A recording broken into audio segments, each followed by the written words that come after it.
Hello viewers, welcome back to the Moose Mobile Auto Repair channel. And so today we have another house call on the same vehicle that I worked on the other day, in which we did the front brakes, rotors and pads and calipers.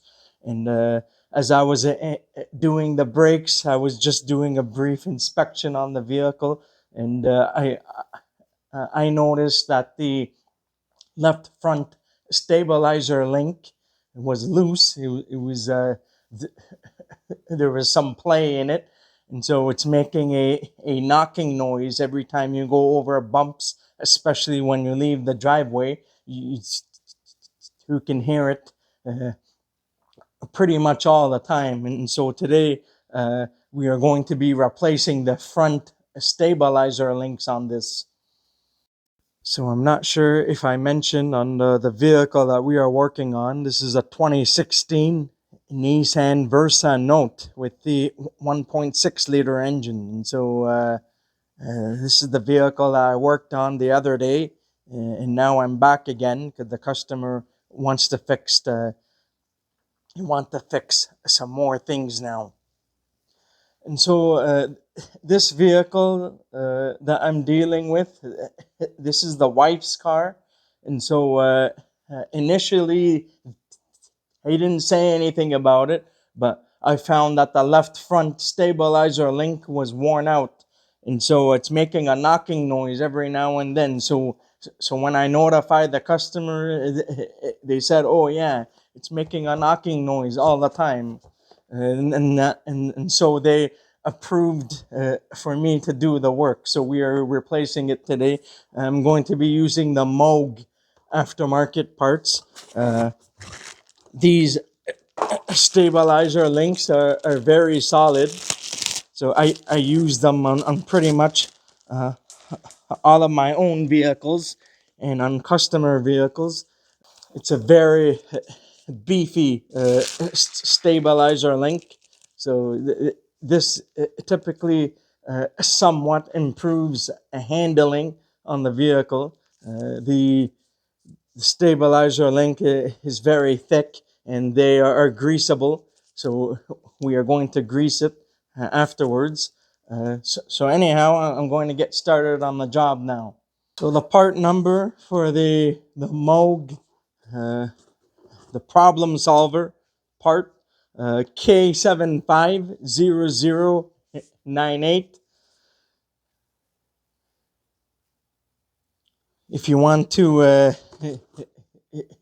get these yourselves, I know that the Nissan quality is questionable these days. This vehicle only has 49,000 kilometers on it, but it's a 9-year-old vehicle, so really hard to say. But I've seen a lot of newer Nissan vehicles. The quality is not all there. So anyhow, I'm going to get started now. Yeah, this car needs stabilizer links because it's making noise.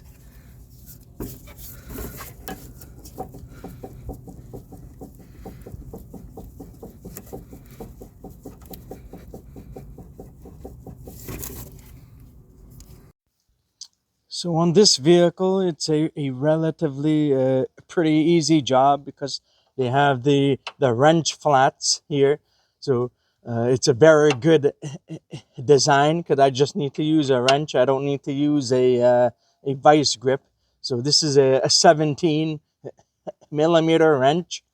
You place it here. You can put a 16 millimeter deep socket.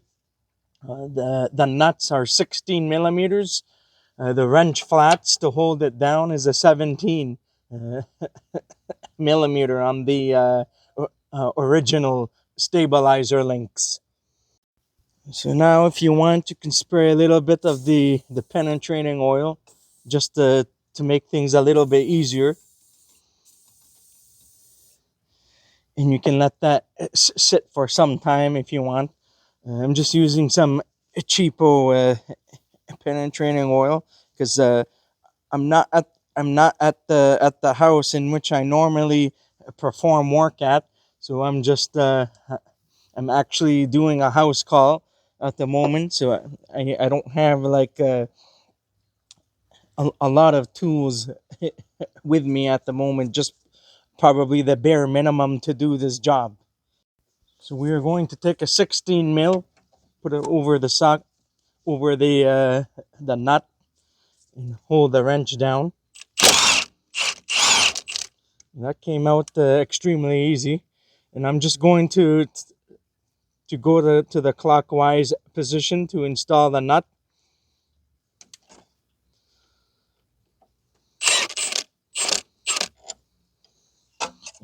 Just to leave it in there, and then we'll do the same for the bottom. So the bottom over here is also a 16. So anyhow, for here you can't fit an impact, so I'm going to have to use a socket and a ratchet to loosen this up. Meanwhile, have the wrench in place.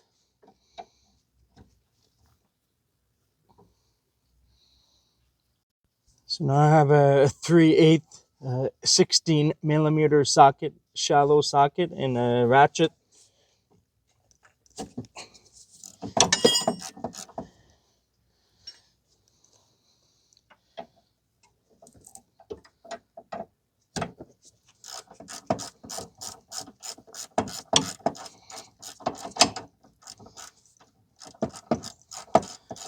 Although that the stabilizer link is of poor quality, but the design is very good because it makes a removal and installation easier than the typical stabilizer links that you see on other vehicles that can be troublesome sometimes due to rust. I do live in the rust belt, and so surprisingly, this one came off extremely easy. So this one is out now. You see some corrosion stuff here, but that's not too bad for a 9-year-old vehicle. Just trying to see if I can show you guys the play here. I don't think I'll be able to show you when this is out. Anyhow, so that's out. We're going to install a new part now. So I'm going to put some grease, the Lucas extra heavy duty grease, green grease. You can put anti-seize or something. I just like to put a little bit on the threads. And I want to install this link, stabilizer link, in such a way so that it will be easy to access the grease fittings uh, every time I do an oil change on this. So I want to make sure I install them in a position in which it will be easy to access the grease fitting.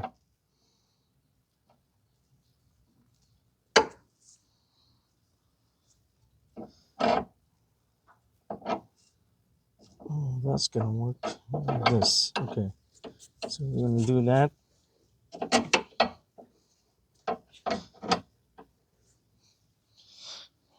Install the nut. You have to see on what size nut is this. Usually it's not the same size for the aftermarket ones.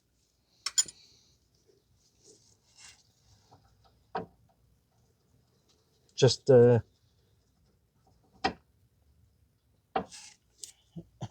run the nut through a few threads or so. And the same for this end.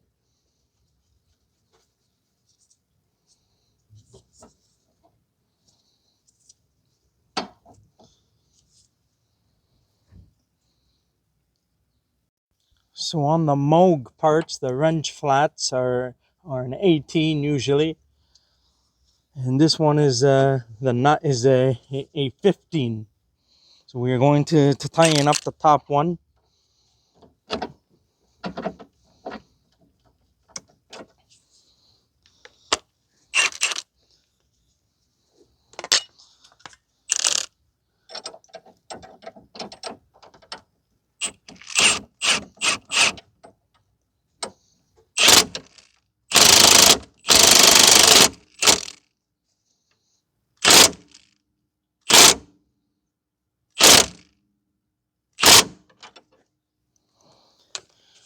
You can follow the torque specs if you want, but really I tighten these up tight, the German method, guten tight, and then you're good.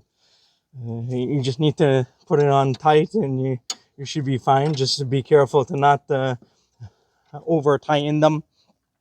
Some cheaper stabilizer links, they have very poor quality for the hardened steel and the threads, so it's not very good quality. So on the cheaper links, aftermarket links, they often strip out if you even over tighten them the slightest.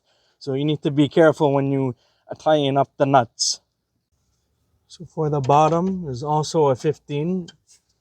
Just make sure it's threaded in a few threads or so before you tighten it up.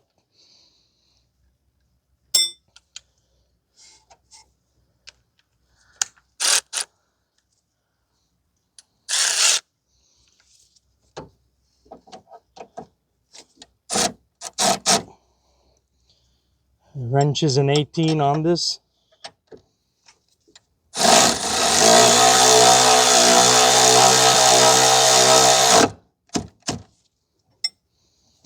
I'm just using an electric Milwaukee ratchet, and then we're just going to use a regular ratchet just to give it a little bit of some oomph, and then that's going to be it.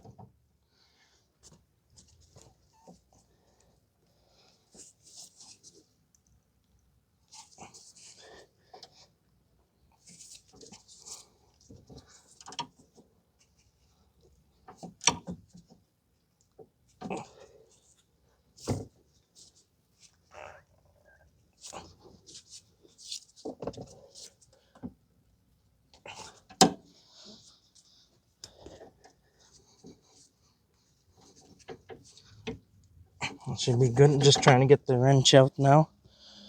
Verify, make sure there's no play, make sure everything is tight before you complete the job and install a wheel after that. So that's it for this job. I'm just going to grease the fittings, and then that's going to be it. So you will need a grease gun to grease the fitting. So we'll go down here, keep greasing until the boot bulges up a bit, and then that should be good. You can use the excess grease to lubricate the suspension bolt and nut to prevent rust. Excess grease that you don't need, instead of tossing it out, you can use that for rust proof purposes. And the same for the bottom.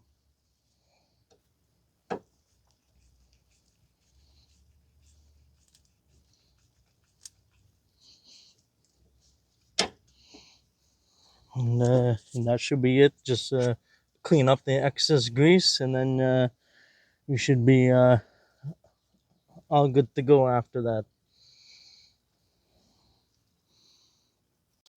So one last thing I forgot to mention is to verify that the grease fittings are tight, but usually on the Moog stabilizer links and parts, typically the grease fittings are already pre-installed, so you don't need to worry about it. I'm just saying that uh, just in case, if you're using a different part or aftermarket part that does have the grease fitting, just make sure that they are tightened up before you put everything all back together. You should have the grease fittings already installed before you install it onto the vehicle. So that's going to conclude the video for replacing the front stabilizer links. The other side is the exact same thing, so I'm not going to show that. But after you finish, reinstall the wheel. The torque spec for the wheel is 83 foot-pounds. And then go for a road test to confirm the repair. And then you should be all good to go after that. That's it for today. If you enjoyed this video and found it helpful, please don't forget to give it a like, and please consider subscribing to my channel if you're not already a subscriber, and please don't forget to hit that bell notification if you haven't done so. I'll see you in the next one. Have a good day and take care.